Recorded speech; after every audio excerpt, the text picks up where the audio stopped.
Welcome to the Pastured Pig Podcast, where we share the successes and challenges of raising pigs on pasture. We talk to producers all over the country, From small homesteads to large commercial pasture operations. Whether you're new to pastured pigs or have been raising hogs for decades, We hope you hear new ideas and new perspectives on pasturing hogs. here's your host, Troy McClung. Hello, everybody. Welcome back to the Pastured Pig Podcast. Again, appreciate everybody listening, taking the time to download the podcast and participate.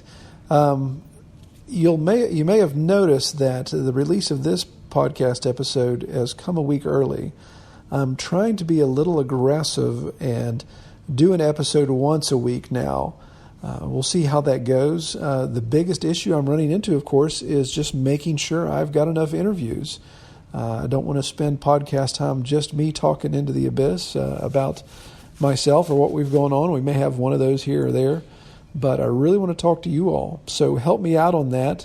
If you know somebody that I should interview, if you've got or if you want to be interviewed yourself, check out our website, redtoolhouse.com/pastured pig podcast. And just fill out the form there. Give us some information, and we'll get an interview booked. So you really like to have more coming in. Well, today we're talking with Kate Osgood with Birch Rise Farm, and I really love Kate's story. She does a great job telling us what she's got going on at her place. But interesting enough, she has a background in fashion merchandising, and I think that's kind of an interesting move from fashion merchandising to raising hogs on pasture. So kind of a neat gear change there, but we'll let her tell more about that. So let's go ahead and dive right into Kate's interview. Well, I'm excited today to talk with Kate Osgood out of New Hampshire, and Kate's going to share some details with us about their setup up there in the Great White North, and let us know how things are going on her side of the farm there. Kate, welcome to our podcast. Hi, Troy. Thank you so much for having me. That's good. It's good. I appreciate you taking the time to sit down and talk with us. I understand you had to kind of do some unique setup there to set aside some time to talk to us this evening. Yes, I have a 3-year-old who likes to follow me around like a shadow, so I'm hiding in my car down the road.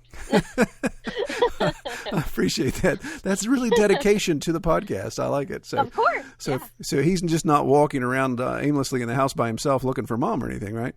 No. My parents are actually visiting for Easter, so he is with them. Wonderful. Okay, well, appreciate you taking the time to do that. Well, let's dive right in. Tell us a little bit about you. I've already mentioned you're from New Hampshire, but feel free to expand on that and just kind of let us know more details about Birch Rise Farm. Sure. So we are, as you said, we're Birch Rise Farm. We started in 2016, but a little background on me. I am not a pig farmer by trade or a farmer at all by trade. I'm an MBA graduate who specializes in fashion merchandising, and I went to school for organizational behavior and marketing. But when I met my husband in Colorado, we moved back to his home state, and growing up, he had pigs and loved it. So when we bought a farm, one of the first animals after chickens, obviously, we decided that we were going to buy a boar and 2 sows and actually breed pigs and raise them for meat here on our farm. And so we just have about a little over 14 acres, but we use 7 of which for paddocks and pasturing our pigs. And those acres are, right now it's, because it was winter, we took down all the portable fencing, and it's 4 big pastures or paddocks for them, and then we rotate them around on there. We are a registered Berkshire breeder out of New England. We're in Samberton, New Hampshire, which is about 2 hours away from Boston, and we have 6 sows and a boar always here on the farm. Wow, that sounds like a pretty good setup there. Okay, so we're going to have to back up because I know everybody's probably doing the same thing. Their eyebrows are kind of raised. So fashion merchandising yes. to pig farming. So probably not much of a transition there, right? Just kind of smooth from one end to the other. Yeah, I can make them all tutus, and no. I actually, so I went to school for fashion merchandising and lived in New York City after I graduated, had my dream job, and hated it. I hated every minute. I was not high fashion. I wanted to be outdoors. I wanted to be just away from the city. I was not a city person. Unfortunately, I didn't realize this during college. But so I went to school then get my MBA for marketing and for organizational behavior. And I actually worked specializing in SEO marketing and social media marketing. So that is my background. And then when we moved back to New Hampshire, we had a 4-year-old. He's 9 now. And then we had Henry, who is 3, about 2 weeks after we moved into the farm. And I was laid off from my position while I was on maternity leave. And we had some chickens, and then we got the pigs, and we said, let's see what we can do here. And then I became the farmer. My husband actually is the account manager, so he's in finance as well, for Concord Hospital here in New England, or in New Hampshire. Okay, so he works. I assume that's a traditional day job per se, and then so you're stay-at-home farmer and stay-at-home mom. So you've got multiple jobs there then. Yes, and I was homeschooling for a while, but I sent his butt back to school. Well, there's all kinds of comments there. We homeschool too, so that's always one of those. Was he begging for it, or was that to give you some sanity? A little bit of both. He actually thanked me for sending him back to school and told me that he was just very social and needed to be in that aspect. So he's very smart, and he does really well in school. And he actually got his own flock of chickens this morning from Hoover Hatchery. So he's very excited to show them in our 4-H fair. Yeah. In fact, I'm looking at that on your Facebook page right now. He's pumped there, getting them from the post office. That's always good. Oh, yes. You always like to see the haggard look on the face of the postal employee saying, please, get these chickens out of here. I think I got the call about 6:30 this morning, and she's like, you can come up and pick them up now. Exactly. They are more than welcome to open the door early for you. Yeah. Oh, yes. Yeah. So we have a lot of chickens. We raise pastured chickens. So we use broilers, the broiler Cornish cross.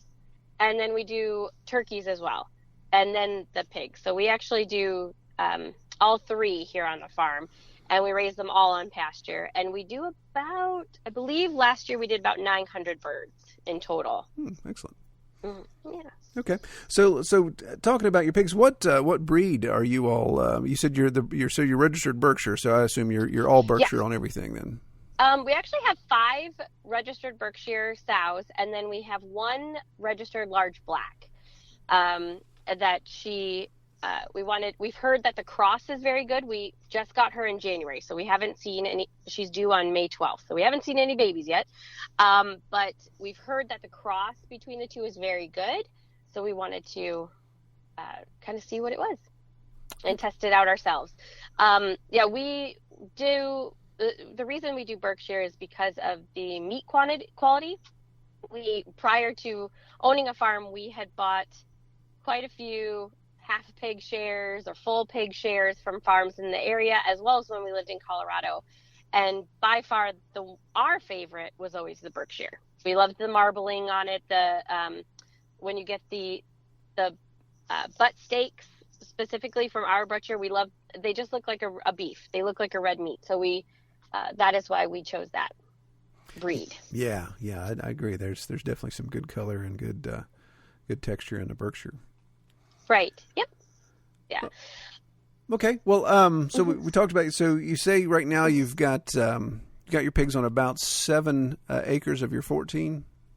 Correct. Yeah, we do, and we have the pastures all laid out where we do a portable. We're doing a portable pig fencing, so we can actually rotate them in the 4 large paddocks. So how many pigs do you have normally in your 4 paddocks, individual paddocks? Currently we have 8 meat pigs on one of them, and they'll be going to slaughter in the middle of May. Okay. So you, with your, what's your breeding schedule usually? And did you say you do have a boar or you do AI? Oh, I do. I have a boar. His name is Brewster. He's 3, and he has done an amazing job. So we will probably not go to AI. We've always loved having a boar here, and he So typically our breeding schedule is we do 2 breedings a year is typically what we try for. So we just we'll have them farrow in either February or March, which is always hard in New England because it's that's the coldest time. And then we have them farrow again August or September, and then go into the winter. And so we usually have spring piglets for sale and winter piglets because we do have a market for both. And so at one point last year, I had 47 pigs on my farm, piglets included, before I was selling them. Yeah, that's pretty good herd of pigs there. Yeah, that was a lot of pigs. But so that we'd sell them for in the spring we'll sell Berkshire for $150 per meat piglet, and we wean at about 7 weeks. And then for winter it's about $100 per piglet, and again weaned at 7 weeks. And we castrate them, and the only thing I don't do is deworm, because I have noticed that the different customers I have prefer their own deworming method. Yeah. Some people use injectables, some people want to be all natural, some people it varies. So I've found that I get less complaints when I say you have to deworm them yourself. Exactly. Yeah, there's so much variation there. I'm sure they appreciate you castrating them first, however. Though. Yes. Oh, yes. Yeah, I noticed on your Facebook page you all had a recent castrating class, it looks like, and I assume that went well. Yes, it did. Actually, that was a class so I would learn how to do them. I have never done them myself. I'd always paid for the vet to come out to do them, and it was just getting very pricey. So I decided that the next time a local farmer was doing it, I would come over and do it and help him. And so he taught me how to do it so I can do it for ourselves. We're actually having what I'm calling a castration party April 27th, and having some other farmers come over and learn with me while I do it. So we're going to have a cookout and do castrating on piglets. That's great. That's a party. That sounds nuts. It is. Yeah. Pardon the pun. Okay. So interesting. So what's your take on? So obviously that's a pretty good cost savings there to go from having a veterinarian come and castrate to castrate yourself. So what was your takeaway from that? Do you feel that that's something that's easy to do? You feel confident in doing that now? Yes, and I've witnessed and assisted with our vet numerous times. He's great. He's out of Salisbury here. His name it's Blackwater Veterinary Office. Dr. Mason's amazing. We've had him on the farm numerous times, and he always did a great job. We've never had a piglet that needed anything major. We've never had one where the testicle never dropped or anything like that. But I have heard the horror stories and kind of read them in different blogs, but I have never had to experience them. So I can see where there's a cost savings if you don't have any issues, but then if it's never dropped, it's harder to find, and you could have the issues where you get the intestine pulled out or something like that. So I think for any issues like that, it's always good to call the vet in, but we have never had any issues. Yeah, castration is definitely well, here we go. It's one of those controversial subjects, as a lot of things are in our line of work, but and we'll save that for another big discussion about castration and the means of it. But no, that's great. Yeah. I think it's great to take that personal responsibility, have that training, not just wing it. I know in my first experience many years ago, it was unfortunate I didn't have access to a veterinarian, so it really was kind of wing it and learned so much. Right. It's like, wow, I'm lucky I didn't damage any piglets worse than I did. Right. Yeah, Dr. Mason has taught me different techniques and things like that, but I was never confident to do it alone. And also since he was there to do a job, he did it. I just assisted. I never actually did the cutting. So when I went to this other farm that was local, I was the one who performed them all. And then the great, just old timer, he's been farming since he was 6, he said, he let me do everything. He just held them so that I could see what Dr. Mason had been doing, just get firsthand a little bit more. And there are everybody has their opinion on castration.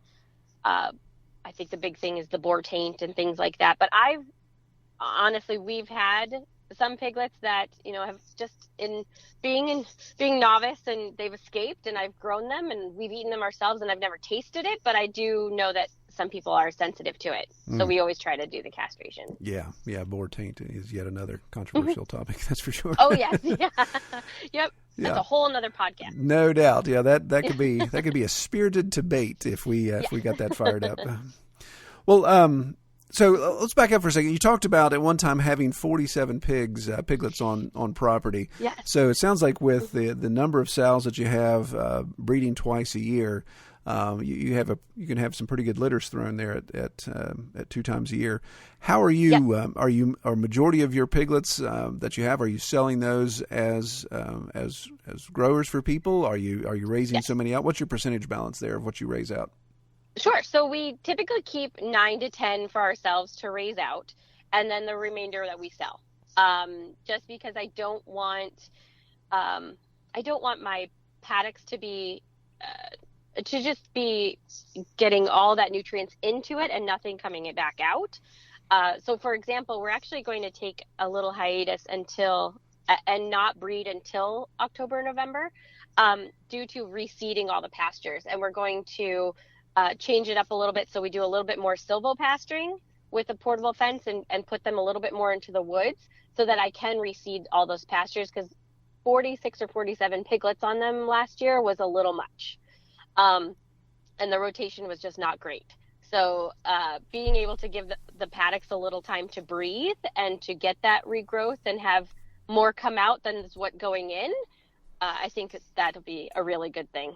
But keeping 10, we have found for ourselves, has been the best number for us. Well, excellent. Yeah. So I assume you all probably had a pretty wet year like most of us had this last year. Yeah. Yes. Yeah. We actually had a horrible wet year. The joke is we've had, 3 mud seasons this year, because in our November, we really didn't get a lot of snow right away. We got the mud, and then it would freeze. Sorry about that. Yeah, sorry That's about that. Okay. My monitor completely died on me, so I'll have to come back and edit that out. But yeah, the Mac just rolled over. But no, we're still recording. But my secondary monitor good. rebooted. So I'm sorry. Go ahead. So three mud seasons. Yeah, so we had 3 mud seasons going on. Oh, that's at least what the joke is. And in November, it felt that everything really melted and then froze again and melted and froze. So even into December, we didn't have a lot of snow yet. And what happened in our pasture, since we do have a lot of ledge and a lot of rock sometimes, and specifically in one of them, it became very icy. So it was a lot of the new growth was rooted out, and it wasn't great for the pastures. And unfortunately, we did have one sow who slipped on one of the sharp, kind of muddy peaks that had frozen over, and she broke her back. So it was a really, really rough winter for us in the pastures. So we had to put her down, and that was it was a really hard farming December, I should say. Yeah, those are the things you just can't plan for, and it really becomes frustrating when you get kicked like that. Yeah. The worst part is she was pregnant, and she had the piglets early, and we had to then raise them in our bathtub. Oh, my goodness. Wow. Yes. Yep. So that's a whole nother podcast. Yes, the nuances of pig farming. Yes. Oh, yes. Yeah. So, so we try to, I actually just ordered a whole bunch of seed from Great Basin Seed Company, which I have found to be the best for New England area. We do a lot of research to find out what's going to grow best up here in our zone.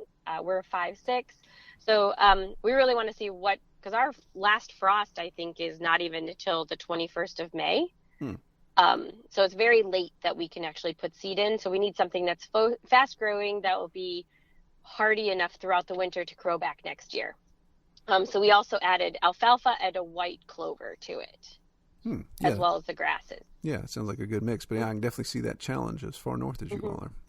Yes. So while you're talking about that, let's kind of segue over to feed. What is your feed ration? What's your regimen? What are you looking for when you feed out? Well, ideally, we try to do, we just try to supplement with grain. This winter has been a little bit rougher, and so we've done a lot more grain than typical than we would like. So we do have bulk feed come in, but we try to do for the sows and the boar, we do about 8 pounds per feeding, and then for the meat pigs, it's a little bit more free for all with them just for this winter that we've had. But we do try to limit that with them. Yeah. So, so looking at that, so is that as far as your feed goes, you're buying in bulk? Are you buying conventional feed? Are you doing a custom mix? Are you doing non-GMO, organic? What are you running into there? Sure. So we're very limited on what we can get up here. We were using pool-in feed, but I found that I wasn't happy with the ratios of fiber that was in it. And really, I'd always supplemented. So now having to actually use it as a main source for the past few months, I've done a lot more research. We have access to Great Mountain feed up in Vermont, which is a non-GMO organic feed, but the prices there are a little bit more than would be sustainable for what we sell it for and what I can sell it for here. Right now I can sell Berkshire for $5 a pound hanging weight. And if I use the non-GMO organic, it would be about $8 or $9. Wow. So that's a little ridiculous in my book. Yeah, that's a pretty big jump. I mean, that's almost, it would be just a little too much. So we use Blue Seal currently and have found great results with it. And I like the ratios a lot better than I was with the pool-in. So you're just ordering that into your local feed store, and they're just bringing an order in for you then? Yeah, actually, Blue Seal has a production plant in Bow, which is only about a half hour away from us. So they bring it out on truck. And then I use the tote bags. I don't use a silo system because I'm not getting like 3 tons at a time. I really only need 1 ton for the 8 that I have. And I haven't, because they are rooting now and they're getting a lot more grass now into April than they were in February and January. So what when you're in the situation where you have a lot of your growers that you're going to sell, how are you marketing those? What's your audience? How are you reaching them, and how far out are people coming to get your pigs? Sure. So I have a great kind of market for Massachusetts because I'm about 20 minutes away from Laconia, which is right on Lake Winnipesaukee, which is a huge vacation spot. A lot of people have second homes up here. You may know the actor or the comedian Jimmy Fallon. Mm-hmm. His daughter's name is Winnie after Lake Winnipesaukee. He has a house up here. So it's a huge vacation area. So I market a lot on social media, also because that's my background. I know that. But also I have connections at the local natural food stores. So there's a sunflower market, which is in Laconia, that sells our eggs, but they also feature our flyer for our chicken, turkey, and pork. And then the same place, there's another one in Meredith and also another town over where it's the same thing. They sell our eggs, but then they have our flyer there. So we get called that way. Through our Facebook page, I've had people from all the way from out in Texas. I can't ship meat, but I typically try to help them find someone who's local that they can get Berkshire meat for them just to be helpful. And so it's all really word of mouth and social media for us.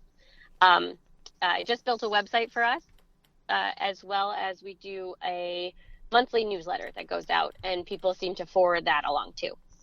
Excellent. So with that, make sure I'm understanding there. So you're selling individual cuts. So you're going through a USDA processor, and then are you storing your meat on farm? Do you have the resources to store that? Yes, I do. I have. Currently, we've only done piecemeal a couple times. We do half and whole shares. So you either get half a pig or whole pig, depending on what they want. But we do have a farm store, and we have 4 freezers as well. All right. So, that takes care of the pigs that you're raising out to process. So, right after castration, the ones that you're selling for people to raise themselves. How are you marketing that? Same way, Facebook, but then also there's a weekly newsletter that the Farm Bureau puts out, and New Hampshire Agriculture, that goes to all farmers, and we put an ad in there. We've actually put them on Craigslist before too. Funny or not, we've put them on Craigslist, we put them into that weekly ad, and then on our Facebook page. But then I also, just having a presence as a farm and being a Farm Bureau member, I have local farmers calling me all the time and asking me for piglets. So I actually have a waiting list going into each farrowing season for people who want pigs. Oh wow! Well, that's definitely gives you the confidence you need to breed and not get too stressed out there at that time. Right. Yeah, and I also have had people come to me for show pigs, since we do register. We can register the piglets. I've had a couple of people buy them to be show pigs. One was a boar, and then another female, a gilt. So those will be in the fair circuit this summer, which is exciting. And then also, because I register a minimum of 2 litters with the Berkshire Association each year, we are on their website, but I haven't had anybody come in through there. All right. Let's talk about your farrowing operation. We talked about that a little bit Sure. before we started the recording. You were telling me a little bit about how you all farrow. If you wouldn't mind, just explain that. Sure. So we farrow in the English style porta hut. That's the type of huts that all of the pigs use to sleep in, and we farrow in them as well. So once they are starting to bag up, we separate the sow from the others, and she's given her own porta hut, her own kind of water and eating area, and we section her off into her own kind of area of the pasture or paddock, and she farrows in there. Now, during February, March, when it's colder, we do have to put a lot more hay in, or even I've had to put a heat lamp when it was about 30 below. And that was, luckily nothing happened. I mean, nobody was hurt or anything. I had to put it with a 2x4 and screwed in, and it was definitely, my husband MacGyvered that. But we have had to do that because it was so cold. But I have had great results with pasturing outside. I did have one sow who decided to just do it not in a porta hut on one of the rainiest evenings. So we had to put a tarp over her from tree to fence post so that she'd have some cover. But yeah, so we farrow 100% outside. Excellent. Yeah. Yeah, I know what that's like, to have them either go early or go outside or pick they seem to know it's going to be the coldest, rainiest, worst day, and that's when they're going to go out and farrow when they're not supposed to. Yeah. Right, exactly. We do have a lower pole barn where we've made some farrowing areas that we did have to use for one pig just a few weeks ago, but that was because she was getting very aggressive. So we wanted to separate her from everybody. So we do have the option to do it in a barn, but most of the time I choose not to. Last year I had 2 sows who actually farrowed together and became kind of sister wives, and they had 26 between the 2 of them, and 24 survived. Wow. Yeah. That's good. So that was going to be the next question is, you have proven sows. How long are you keeping your sows breeding, since you're doing 2 litters out of each of them per year? How long are you keeping a sow before you rotate her out? Well, we haven't had to do that yet. They're very young. They just are 2, so we haven't had any issues with farrowing. This past farrowing season, the one that's just starting now, we have seen one of our sows, Violet.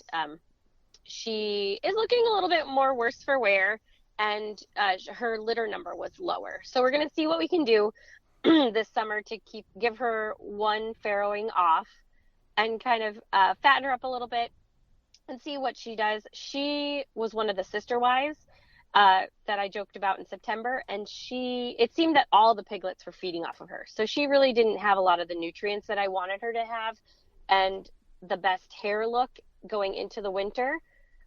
So we're going to just try to get her healthy again. But the other Berkshire farmers that I speak with, they rotate them out at about 4. So, and that seems to be a little old when I talk to some of the old timers, but we'll kind of just, I'm going to see how it is with each sow is different. Peaches, who is her litter mate, just produced 13. So, I mean, she looks great. So each sow is different. I think you have to kind of just see how each sow is and how their health is.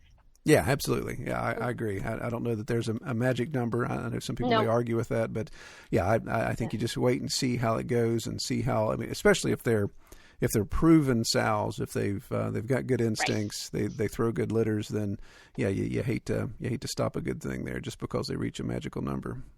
Right, and ours are very young still. I mean, they're still only 2, so that we really don't have. I haven't had any issues yet. So being 2, I think they could still breed for a while longer. Excellent. Well, let's talk about the bane of all pig farmers' existence, the rise and fall of everything. How was your processor, and what how experiences have you had with your processors? Do you have a lot of options there? Have you found a good solid processor to help you out? Yes, actually, we actually drive them to Maine, to Sanford Butcher in Maine, and they have been phenomenal. When we were looking for a processor, I actually toured 7 different facilities, and because I don't go into anything lightly, so I toured 7 different facilities. I did have some people who were very gruff with me. So there were some people that I didn't want to do business with, and then some areas that were very dirty. I didn't like how, the chute to let the pigs off. They weren't open to my questions. There was a lot of different factors. A few places didn't smoke on site, which I didn't like because there's a lot of room for, contamination, a risk of just ruining the meat if you have to take it to another place to smoke and then bring it back. So there were a lot of different factors when I looked into them, and we did have 7 in the area, which was great. Yeah, that's awesome having 7 options. My goodness. I know. Yeah, it was great. Yeah, I mean, there's nothing. I was looking as far away as 2 hours away, things like that. But one of the ways that we take them to butcher, and my husband, he's going to love this. I'm going to call him a genius. He was great at thinking this. I don't know if he read it online or just thought of it, but how our paddocks are set up, there is a center finishing area, and we will move them into that area about 2 weeks before they're ready to be finished off. And we will actually pull the trailer. We use a horse trailer. We back the trailer up, and that is where they sleep each night. So we load it up with hay, and they sleep in the trailer each night. So then at 2-3 o'clock in the morning of the day of butcher, we just go out, close them in the trailer. It's nice, it's calm, they're used to it. So we don't have any issues. They're not very stressed when we take them.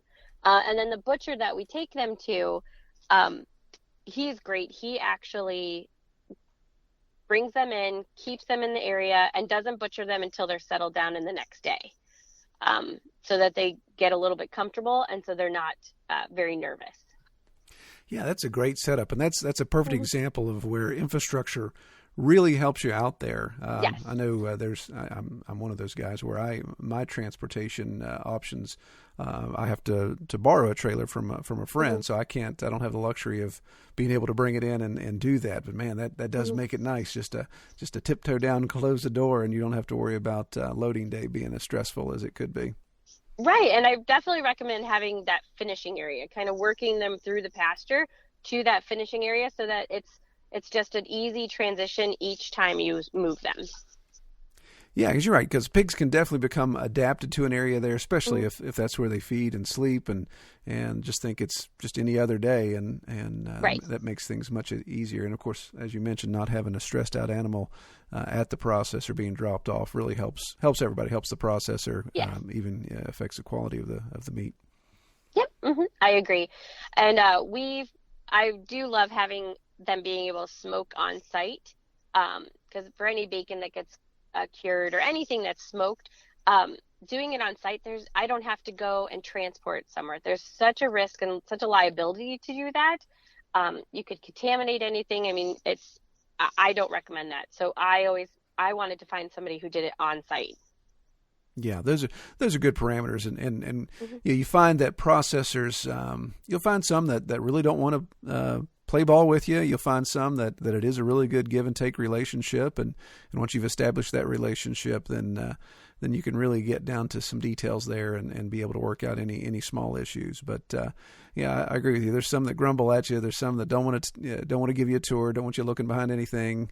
And it's a little tough to earn trust with them when they don't want to be open with you. Right. Yep. I agree. Well, okay, Kate. Is there anything that maybe you haven't touched upon? You want to let everybody know what's going on at your farm? Any other details? Not really. I think I've touched on everything. It's been a transition, and I think anybody can farm. If I can be having no background in farming, I think anybody can farm. I think the pets I had were dogs and a cat and a fish when I'm growing up. So if anybody can think that, oh, I don't know if I can get into farming, trust me, you can. Just read and take advantage. Here we have something called the UNH Extension, is University of New Hampshire Extension Program. Well, they will do training for people. And so, I mean, I've done numerous trainings and kind of learned that way. And just always keep your mind open to learning, and anybody can do anything.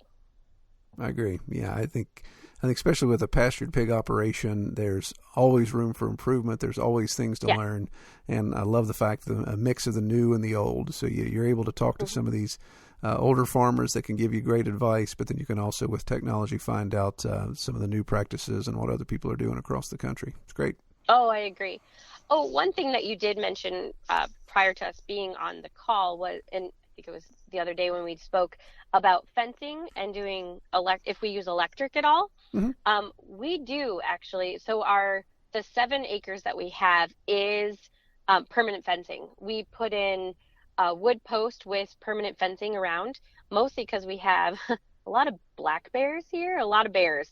And so the perimeter is electric on top, so that, and we have heard bears get electrocuted. And then the inside each of the paddock, we run a 2-wire system. So that, and it's a cattle electric fencing. I think it runs 8.2 to 9 kV. Yeah, it's pretty hot. So that's yeah, it is. Yeah, it makes your arm go numb. Yeah. But we do use that, and I mean it's worked great for us. And then the portable fencing is all electric as well. Yeah, so you're using like the poultry netting, but it's actually the hog netting, the fiberglass with the poles built into it. Yep. Yes. Yeah, and we actually have it specific for the pigs. We're actually looking to get into Navajo Churro sheep as well, and doing a lamb program. So we just bought some lamb fencing too. Well, that's great. That sounds like a very eclectic variety of animals on the farm. And so, in that situation, do you let any of those have cross access, or will you when you have your sheep in? Will the sheep be on pig pasture and pigs be on sheep pasture? Well, I'm just learning about that, but from what I've learned is that they do work well together, and they eat the same amount of same kind of pasture. So we'll see when it happens, but I'm hoping that it works out. But we do have enough area so that we can segregate them and not put them together. Yeah, it'd be interesting. I'll have to follow up with you on that as you get some of that experience under your belt, because that's another deep topic of discussion where people aren't monocropping or mono raising specific animals, and mm-hmm. when they have that diversification of stock, are they mixing? I know some do, and then some just say it's an absolute nightmare to do that. But yeah. Yes, I've heard it too, but we'll see. Well, excellent. Well, let's wrap up with a question I like to ask everybody: is sure. Kate, what is the best experience or your favorite part about raising pigs on pasture? That's a hard question. So there's so many. I think one thing is I love to see our boys out there, and they help with us, and they get to see, everything from a farm from birth to death. They see the whole process, and they understand. And they understand that, that pork chop that you are eating, you raised that, and it's something, it gives them some pride. But I also love to see the customers, and we have a lot of repeat customers who come back and say, we had a ham for Easter. It was amazing. We know that your family really raised it with love and raised it with good practices, and knowing that the pigs that we raise do have a good life and that they're not just stuck in a building being raised that way. And that really gives us some joy. That's great. Yeah, it's great satisfaction in the product that you put so much work into, and hearing that feedback from customers and from friends saying, "Hey, this is the best." I love it when I hear this is the best bacon I've ever had. And yes, that goes a long way. And the bacon goes so fast. Yes, it does. And it's funny. I love all my customers, and some of them just crack me. I had one guy ask me. He said, "I want to order a whole pig from you, but I want it to just be bacon." Oh, and I laughed and I said, "Buddy, if I could raise an all bacon pig, I'd be a millionaire." Right. Oh yeah, that's right. So we've had that question asked too. Great. Well, Kate, I really appreciate your time. I appreciate you sequestering yourself from your son. He's probably lost without you and begging for you to come home. So I'm going to let you go. I really appreciate you taking the time to be with us this evening. Oh, thank you so much, Troy. It was a lot of fun. All right. Take care. So again, really good interview. Really appreciate Kate and what she's got going on up there at Birch Rise. I'll post links to her contact information below in the show notes there, so you can check those out. And be sure to reach out to her, like her page on Facebook, check out her website, do those type of things.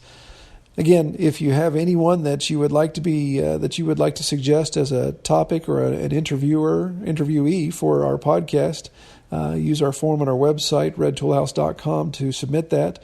Or if you yourself would like to be interviewed, again, use that same form. If you have any other questions, feel free to use our contact form at the website, and we can hopefully answer any questions that you have. All right, take care, everybody. We hope you have enjoyed this episode of the Pastured Pig Podcast. To learn more about our podcast, or to submit topics or recommend guests for future episodes, visit redtoolhouse.com.